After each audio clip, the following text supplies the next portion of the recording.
Ladies and gents, what's up? Welcome to another episode of Optimize Your Body podcast. It's my birthday today. I'm 37 years old. As of recording this, it's July the 30th. You better wish me happy birthday in the comments. And here I am recording the podcast because I love this shit. I love helping you guys. Anyway, speaking of helping you guys, right? Listen closely. The challenge I've been talking about, right? There's a prize on the line of $500. Yeah, Australian dollars, just to be clear, still about 300 US. You're going to get a prize for winning, and it's free, the challenge. And this is your last chance because I put a post up right now. I put a post onto my page. So if you don't apply now, you're going to struggle because, long story short, I'm capping it off. I'm capping it off to about 25 people. I've already had loads of people apply. Obviously, I can't choose everyone, but most people are going to be selected to do this free challenge and be in with a shot of winning $500. So it's 21-day challenge, 5 pounds fat loss, $500 for the winner, right? How simple and awesome is that? So click the link in the show notes and apply, and let's rock and roll. Let's get after it together. You're going to basically be getting coaching from me, and you're going to be part of a community, and you're essentially going to get, remember with this challenge, I would like to say, ladies and gents, right? There's millions of fucking challenges out there. You know me now. You know what I talk about on this podcast. It's not the same as all the other bullshit challenges, right? If you want to get shredded in 3 weeks, this challenge is not for you. Don't bother entering. This challenge is for people who are serious about getting in shape, not just about getting in shape, but building a foundation so they can actually maintain things afterwards. That's the whole goal, right? So anyway, let's get into it, right? I want to share something with you. I want to share how I got rock solid abs within 3 weeks, right? By doing no cardio and no calorie counting, right? Now, this is going to be relevant to everyone. You might think, okay, I'm never going to get rock solid abs. Or you might think, I don't want rock solid abs. You might be a woman. However, these things that I've implemented are going to help you get to the next level with your physique, tighten up your midsection, and get way better results, but essentially a little bit less time as well. Because I did this by just doing my usual weight training regime. I didn't do anything drastic. I was probably spending about, actually for the average person, it's probably a lot more, 4 hours a week doing weights. But I'm going to share exactly how I've done this, right? Literally what happened. I want to tell you why I'm sharing this, right? Because now everyone might think, okay, what a dickhead. He already had abs before this. Now, I did have abs, okay, but they weren't popping, right? They weren't prominent like they had been in the past. And how do I know this? I stood next to my mate on the beach who's just moved over here from Wales. We had a picture together. He is shredded. He's a fitness model. And it made me realize, okay, I'm slipping. And it's pure vanity. There's no other reason why I did this, ladies and gents. Pure vanity, right? Wanted to start training abs again. And basically, let me explain to you what I did with nutrition and what I did with training to achieve this. If you implement these things, you will get to the next level within the next few weeks. Simple as that, right? Real quick with fat loss and especially developing your abs. So long story short, I'm going to talk to you in order what I did over the last 3 weeks, right? Now, I took a picture in the gym earlier and I was like, yeah, right? My abs, I've got like 10 abs again now, and they're thicker because I've been developing them. But also, I've peeled off a few layers of body fat over the last few weeks, right? Now, I'm going to talk to you firstly, the most important things. So with your, I mentioned this last week, adding fats, right? So all I done is simply I removed added fats to the foods that I cook. So I just red meat, right? For protein, as you know. Now, I didn't necessarily recommend anyone just eat red meat or steak or beef mince, but it works for me and you get all the essential nutrients you need, right? And I love eating beef. So anyway, what I do is I cook it without actually adding any oil, right? So normally I would add like beef tallow, or maybe even some, not ghee oil, but anyway, you might add ghee oil, coconut oil, all this kind of thing. I cut that out, right? And what did that do? That, while I was adding a big lump of beef tallow, was around about 200 calories. 200 calories over the space of the week. You do the maths, 1,400 calories over the space of the week I've actually cut down, right? So that within itself almost put me into a little bit of a deficit, right? And then all I did then with the other added fats is I simply was just mindful of adding too much. I took out olive oil. Sometimes I add a bit of olive oil to my food because I just enjoy the taste of it, weirdly. Most people don't. I don't use it to cook. I just add it sometimes to my, bit of avocado to have on the side with my my meat, my eggs, and whatever else. But I cut that out. Again, a tablespoon of olive oil, let's just say give or take, is about 80 calories, 80 to 100 calories. You do the maths on that, right? So if you look at those two things alone, probably save myself 300 calories. That is literally enough to put me in a little tiny bit of a deficit, right? It's as simple as that. So I want to go back to those added fats because I keep seeing these trends of people, especially people who go carnivore. They're not mindful of these added fats that they use to cook, even quote unquote healthy fats like avocado, those kind of things.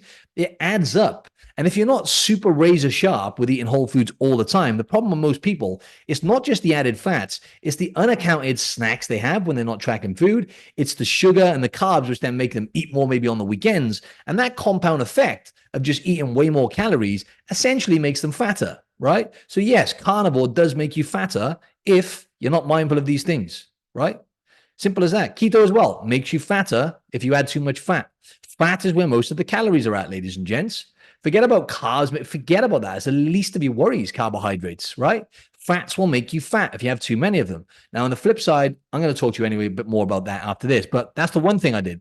Also, I ramped my protein up to a optimal level, right? So rather than me having around about 1.25 grams of protein per pound of body weight, right? I ramped that up to about 1.5 to 1.75 grams of protein per body weight. What did that look like? More meat. Simple. So that is not going to be achievable for most people, right? But if you can hit like a gram of protein per pound of body weight, right? That is going to get you to win. Very simple. In kilograms, that's like 2 grams of protein, 2.2 grams of protein per kilo of your body weight. Very simple, right? What does that look like? Basically, if you're having like 2 palm-sized amounts of meat with every one of your meals, if you don't have that in the morning with your breakfast, just make sure you have a bunch of eggs. For example, like 6 eggs is only like 30 grams of protein. So if you can have a protein shake in the morning, on top of your eggs or whatever, or maybe not necessarily do that. I would just say to eat meat in the morning with your thing, but however you do it, doesn't matter. Hit optimal amounts of protein. If you find yourself now, let's just say you're not even aware this is going over your head, you don't know how much protein you're having. As I say, first step is just track for 7 days. Track your protein for 7 days. There's so much value in that. If you do that, what you'll notice is, oh, wow, okay, I'm having X amount of protein. And that's the first step because you're aware of it. And then you can go, okay, I weigh 150 pounds. I'm currently averaging 100 grams of protein a day. How about try and push up towards that 150 grams? Because that would be a pound per gram of body weight, a gram per pound of body weight, right? So that's what I did. I just ramped it up a little bit. Why did I do that? Because what it does is it will blunt my appetite even more than what I was doing before. Also, it gives me less desire to add those other fats that I was talking about, right? Because don't forget, the meat that I'm adding, right, has fat in it anyway, right? It's red meat. It has essential fats in it. It has a lot of saturated fats in it. So I'm adding that. So I'm getting the boost of both worlds, right? So I'm having a bit more protein and a bit more fat with that. So very simple, really. Okay. And that blunted my appetite more. And that's pretty much the main reason why I've done it. There's no other reason, right? I think people overcomplicate things when it comes to, okay, if I have optimal protein, then it's going to speed my metabolism up, which it really does. It does speed your metabolism up, your metabolic rate, right? The thermic effect of food is real, right? It makes a massive difference. In fact, around about 5 to 10% of your total calories burnt in a day are going to be from the thermic effect of food, probably about more like 5%. But more importantly, it's more the decision making with food. You just have less desire to eat the foods that make us overeat, right? Well, can make us overeat, which is, sugar, fats and carbs together, et cetera, et cetera. Now, I didn't add that to my notes. Okay, that was dumb because that's a really important thing I did as well, right? So that's one thing I did. So if you can aim for optimal protein, right? And if you're trying to get into a deficit as well, a calorie deficit, you want to be having at least a gram of protein per pound of body weight. You want to be going up to about 1.5 grams. Ideally, in kilos, 2.3 to 3 grams of protein per kilo of body weight. Now, a lot of people say it should be per kilo of lean body mass, which it should, but that just overcomplicates things. Just do it per, pound of your body weight or per kilo of your body weight, right? So the other thing, this is a really big one where a lot of people slip up, and I found myself doing it, and I found myself kind of justifying it, right? Because I love food, but it was whole food, so I justified it, but I was still eating way more calories than I needed to be eating, right? And what is this? This is combining fats with carbohydrates, right? So what I did is I was still doing it, right? But it was probably 3 days a week where I would have maybe 4 days where I'd have my coconut yogurt, which is just saturated fat. That's all it is. There's loads of calories in it, right? But it's kind of healthy because there's only like 4 ingredients in it, right? Works well for me. Don't get any issues with my gut. Helps me get my calories in when I'm bulking, but no good when you're trying to get a little bit leaner, right? So basically I had that with fruit and I would have that every single day, right? So I'm packing in 700 calories in coconut yogurt. I'm not having a small amount, ladies and gents. I don't do small bits when it comes to food. I have 2 massive meals a day, right? And I go all in. But I wouldn't necessarily recommend people treat food like that. And I'm still working on my behaviors, right? I'm still not perfect. And I still realize that actually, I don't need I, in a way, kind of out-train the calories, even though I ate whole foods, yeah, blah, blah, blah. It's hard to overeat. If I was eating like this, but not lifting weights, I would get a bit fatter for sure, right? I would. So whole foods, yes. But when you're combining fats and sugar, fats and carbs, or sugar, fats and sugar, right? Because carbs, sugar, right? Fruit. Great. Okay. It tastes great and I can get away with it, but I wouldn't recommend that for anyone. I wouldn't recommend combination. And that's why every single processed food, all the foods that make us overeat, it's a combination of what? Fat and carbs, fats and sugar primarily. And then it's normally got a little bit of salt in there. And then, like I said before, it's the texture. They get the perfect ratios, make us overeat. So if you eating foods out of a packet or bars and stuff like that, anyway, that's always going to be a struggle when you're trying to get leaner anyway. But even like simple things like that, the yogurt and the fruit. Now, Greek yogurt, for example, is different. I can't tolerate Greek yogurt because I don't do very well with lactose. If you can tolerate full fat Greek yogurt, go for it, right?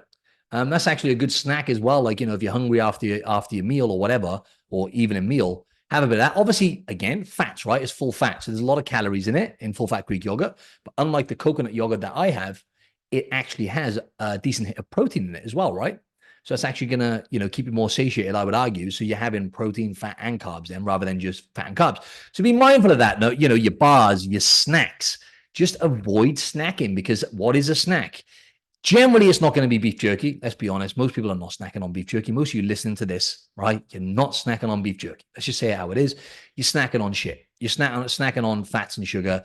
It's incomplete, right? You're probably not having complete meals either, which is probably driving you to snack more. Also, that could be nutrient deficiencies and stuff as well. That's another conversation. Things like magnesium, craving chocolate, could be magnesium, right? Dark chocolate is loaded with magnesium. There's all these different things, but mainly it's just emotional, right? You're eating because you're bored. You're eating because it's simply a habit and you're used to snacking.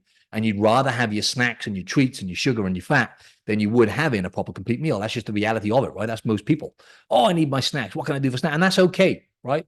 If you're getting results and stuff like that, I have clients who snack. They're normal people. That's fine. But we look to replace. We look for high protein snacks, which I mentioned on another thing. I'm not going to go off on a tangent here. I mentioned that on last week, I think, or the week before. So long story short, I avoided doing that every day. So I was doing that 4 days a week. I'd have my coconut yogurt and my fruits. And on the other days, what I would do is for my carbs, I would just have white rice. I discovered this new thing in Brazil. Apparently it's normal. White rice with banana, right? I would have my beef mince in the evening. I tend to have steak on my first meal, beef in the evening. Beef mince, because I only cook one big meal. I don't want to be cooking twice a day. It's too much time. So I cook the beef mince, and I know it's weird, right? Most of you are not going to do this. I eat the beef mince cold. Sometimes I'll warm it up. If I'm having it with rice, I will warm it up because the rice is warm. So I want it to all be warm, but I just had it then on its own, just my avocado and stuff, because I've cut carbs down now over the last couple of days and I feel so much better. I was getting, and it's not just carbs, it's just calories, right? I was having too many calories, and carbs generally make you want to eat more. The combination of carbs and fat becomes addictive, and I want to keep having it, right? And I was getting inflamed gut, and it was impacting my sleep. And I just literally had a day yesterday where I just eat a keto day, and I've done it again today. I'm going to do it for the next 2 days as well before I go to the Blue Mountains for my birthday on the weekend. And what will that do? I noticed yesterday already, bang, best sleep I've had in ages. I'm normally restful, and I slept great.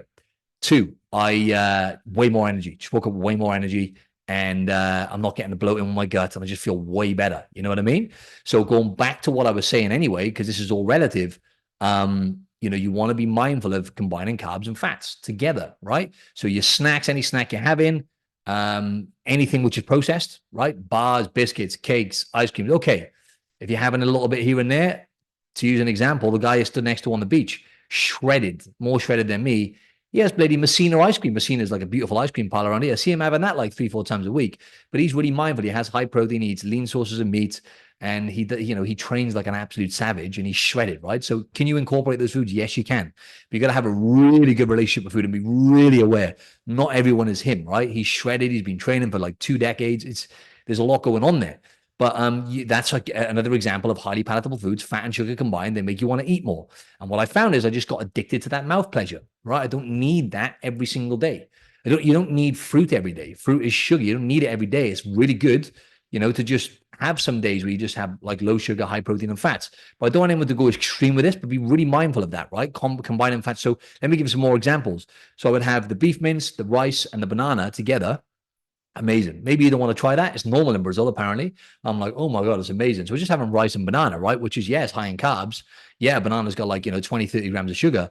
But it's less calories than what I was having, right? Because when I'm having the coconut yogurt and the fruits, I'm having about, 900 to 1,000 calories. When I'm having, my berries, my banana, my coconut yogurt, probably about 800, 900 calories. When I'm having my white rice, probably 300 calories, banana, 100 calories. So again, I'm shaving off calories, but I'm not promoting those behaviors, right? Of eating highly palatable foods. Rice and banana is beautiful, right? But, there's only so much of you can eat of it, really. I mean, you could keep eating it. You can eat more than you need, but it's much harder to like overeat to the point with that where you're going to gain fat, right? There's a lot of fiber in the banana as well.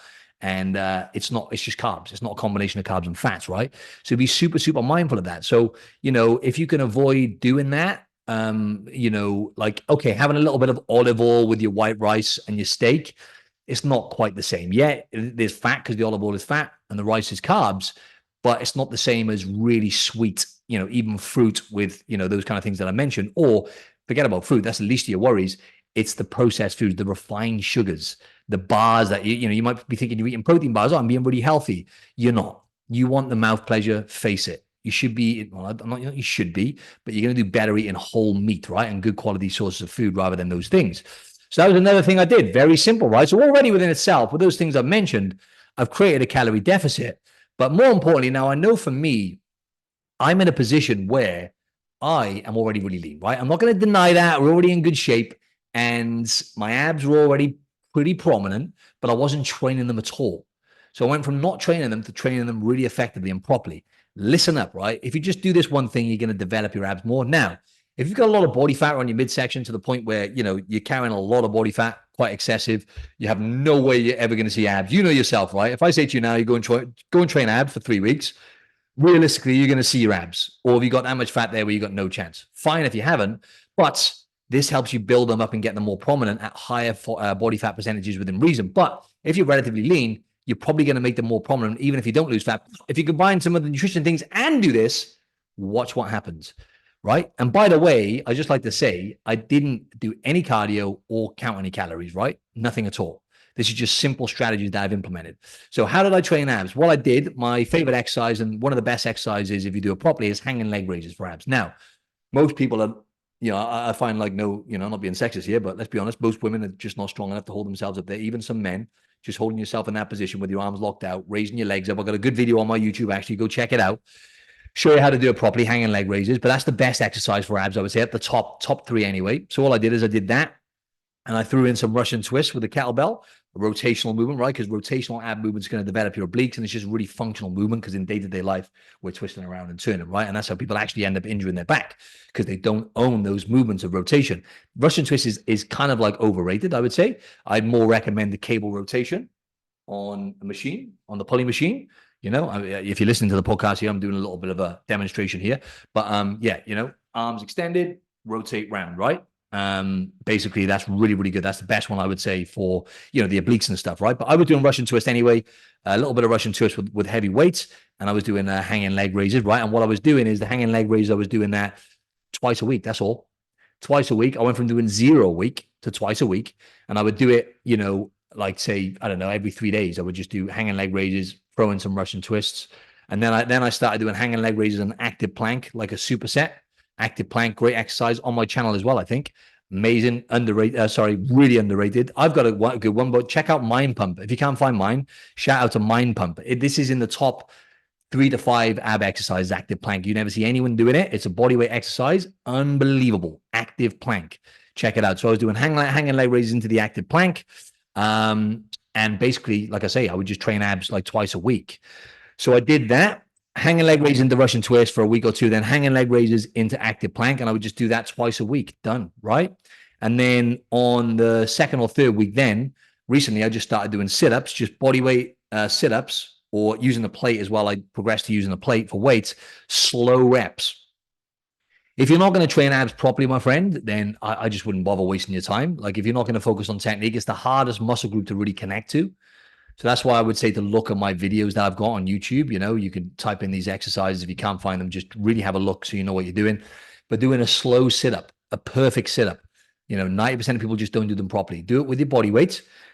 And again, if I haven't got a video, check out Mind Pump. They'll probably have a good video of the perfect, type in the perfect sit-up and you'll probably find it. Literally really slow, right? Crunching your abs before you even come off the mat. And the most important piece, like any strength exercise, is the deceleration part. On the way down, 3 to 4 seconds whilst tensing your abs, right? And I was just doing them. And then I started adding weight. And basically, I just literally, my abs have already popping out.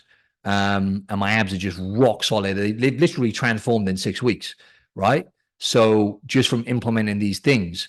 So basically training abs twice a week. And now I've started doing sit-ups straight into lying leg raises. So I'm lying on my back and doing leg raises. And on the other day, then I haven't figured out what I'm going to do on the other day, but just twice a week, I'll be training abs. Now, if you want to take it to the next level, frequency is king, like anything, right? That's why I always talk about the band sessions on the days in between strength training, because you're training the body parts more frequently, but not too intense to the point where it's going to aid recovery. It's actually going to facilitate recovery. So do this, right? Rather than blasting your abs, this is another thing where people go wrong, right? Notice I'm only doing 1 or 2 exercises with abs, right? 1 or 2 exercises was all I was doing for abs, right? Now, I'm training them properly. If you're doing any more than 2 exercises, it's just not necessary. You don't need to do any more than that if you're doing it properly, right? So you could pick 1 exercise, which is like strength, like hanging leg raises or sit-ups, and 1 rotational one, like on a pulley machine doing the cable rotations, right? Or you could even do like a Russian twist, I guess, but maybe just with your own body weight. Not as effective though, to be honest. And on the other day, then you could just do pure strength. So you do, let's say one day you do sit-ups and a rotational move, rotation with the cables. On the other day, then you could do like an active plank, right? Which is like a crunching kind of movement, into lying on your back, raising your legs up, right? Down really, really slowly with your legs, tensing your abs again on the way down, slow, 3 seconds. Come up, squeeze your abs, make sure you're flexing your spine, so your spine's curling. If you're not flexing your spine, that's where people go wrong. You're not, when you're crunching, your lower spine is not bending at all. You're not contracting your abs, right? Again, disclaimer here, if you've got any back issues, don't try any of this stuff, right? If you've got any major issues with your discs or you have problems, don't dive straight into this stuff. Please don't. I'm just giving you advice if you're all good and you haven't got back issues and stuff like that. Literally keep it that simple. But if you want to ramp it up again, right? 2 days, 2 ab exercises done properly with intention. I would aim to do, by the way, in terms of rep range, I would aim for 8 to 10 reps on that first phase for the first 2 to 3 weeks. 8 to 10 reps on everything. That is 10 reps on each side. If you're doing a Russian twist or a cable rotation, 8 to 10 reps on each side, just to clarify. If you're doing a hang leg raises, 8, anything up to 20, say 8 to 20 reps, right? You can do more reps on that. Leg raises, you could probably do 10 to 20 reps on leg raises actually, or maybe 8 to 15 reps within there. And then what you could do on the days in between that, you could add on maybe, sit-ups or decline sit-ups on the end of one of your other workouts. Make sure you're spreading the ab stuff out as well. So you're doing like at least a day in between each one. Let's say you do 2 ab exercise Monday, 2 ab exercise Wednesday. Then on a Friday, you could do like decline sit-ups, for example. That's another great exercise. But again, most people haven't got the form. In fact, you probably just want to practice normal sit-ups again on that session, right? And when you get strong and you can do 10 reps, slow as hell with loads of pain, if you're not feeling the pain, if you could do more than 10 active planks, right? You're not doing them properly. I might even just add, no, I'm not going to add into the show notes. It's going to take me too long. You can find that, right? I'm giving enough value here, ladies and gents. Active plank, if you can do more than 10, slowly, doing it wrong. Simple as that. You're not doing it right. Sit-ups, if you're doing 10, perfect form, right? And you do more than 10, yeah, you can probably do more than 10. Add some weight then, all right? If you do more than 10. But if you're a beginner with abs and you do more than 10 sit-ups, not doing them right. Simple, right? And then on the days in between, right? This is what you can do as well if you really want to develop your abs, right? Throw in some more bodyweight abs on the days in between, literally 10 minutes. Maybe 2 exercises, body weights. You could do leg raises. You could do active plank. You could do sit-ups, crunches. Just get a reverse crunches as well, which is where you raise your legs up and just get a pump on your abs on the days in between. Literally 10 to 15 reps, maybe 3 sets, right? 1, 2 exercises max. Just get a pump on, not too intense. Once you've done what I said before, 2 to 3 times a week purposeful, then after about 2-3 weeks, if you're feeling, right, I got more in the tank, 1 or 2 days on the days in between, add in some basic crunches, but just do them properly. So that's what I recommend with abs, right? Intention, technique is everything. If you're not doing it right, if you're not in pain, if you're not doing it slow and feeling the tension and squeezing your abs on the way down, you are not doing it right. No pain, no gain. Simple as that, right? And that was pretty much it in a nutshell, ladies and gents. I'm going to wrap it up here. What is the time here? Okay, it's 1:45 already. Yeah, that's a wrap for me, ladies and gents. So don't forget about the challenge. It's in the show notes. Apply and let's rock and roll. Prize on the line for the winner, $500, 5 pounds of fat loss, 21 days. Sorry, it starts on August the 12th, Monday, August the 12th. I think I mentioned that at the start, maybe not. Anyway, got a great guest lined up. Should be on next week. I'm interviewing him Thursday. I'm not going to say any names in case he cancels. You never know what could happen, right? But yeah, looking forward to getting some more guests lined up for you, ladies and gents. Please do this, ladies and gents. Please at least like and subscribe, please, to my channel. Like, we're going to blow this thing up and get tremendous guests on, get some amazing value coming your way. It's just going to be life-changing if you implement some of this stuff, right? So if you can comment saying happy birthday, I'd really appreciate that. And please subscribe to the channel. See you later, legends.